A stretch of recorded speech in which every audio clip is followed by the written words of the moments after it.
Shalom and good day, this is the Healing29 back again for another indie comic review, or indie comic reviews, and for these indie comic reviews I'll be covering Final Fight issue 3 and Knights vs Samurai issue 4.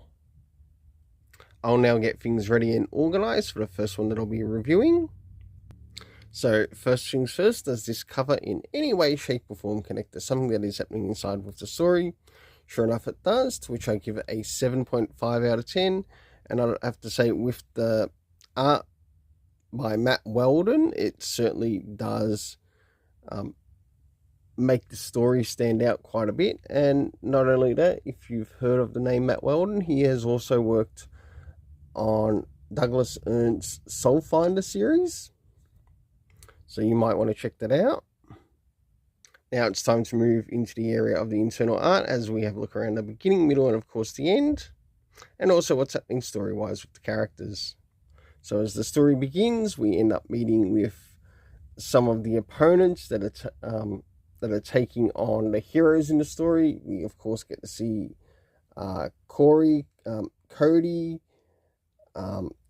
Hagar, and a couple of other characters within the story around the first part. As we start to move around the middle, we finally catch up with one of the main characters that have been taken hostage, and of course who the heroes will be going up against.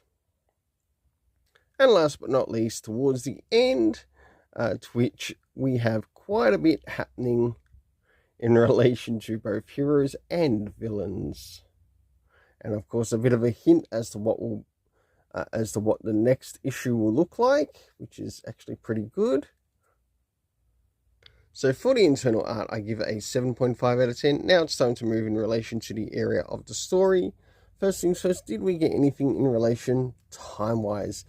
And the answer is no, we didn't. What about location? Did we find out where any of this was taking location-wise? No, we didn't. Not even the main city name or where it was being held, which I think would have helped the story quite a bit. Next is the cast of characters consisting of Cody, Hagar, and I think it's Bolga, or however I've written it terribly.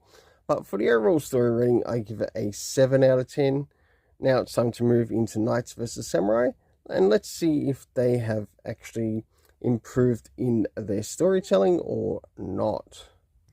So as we move into Knights vs Samurai, does this cover in any way, shape or form connect to something that is happening inside with the story? Sure enough it does, to which we do learn that some of the knights will need to take on a bit of a dragon from the east, like an actual dragon from the east. To which I give the cover a 7 out of 10. Now it's time to move into the area of the internal art and also what's happening story-wise with the characters as we have a look around the beginning, middle, and of course the end. So as the story begins, we sort of like get both parties learning that they gotta team up somehow against this dragon, so they remain, I guess, undefeated, and that there's hardly any injuries to the party. As we move towards the middle of the story, we see some of the destruction to which this dragon from the east brings against not only the knights but also the samurai. And last but not least, towards the end, to which, of course, this dragon from the east does, of course, end up returning to some form of safety. And we also get to see, like, some of the elements that converge these two worlds, like they're demons or giants connected to one, and demons and giants connected to another. For the internal art, I give it a 7 out of 10. Now it's time to move in relation to the area of the story. So first things first, do we get anything time-wise? No, we don't. Do we get a recollection as to where things are taking place location-wise? No, we don't at all. And I think it would have been important to bring something like that in, especially if you introduce it in the first two issues, to readdress it in the next two issues.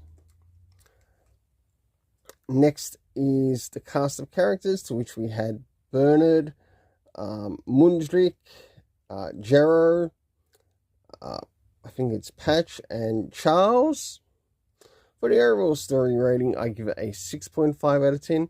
Until then, let's keep it colourful and have yourself an awesome day.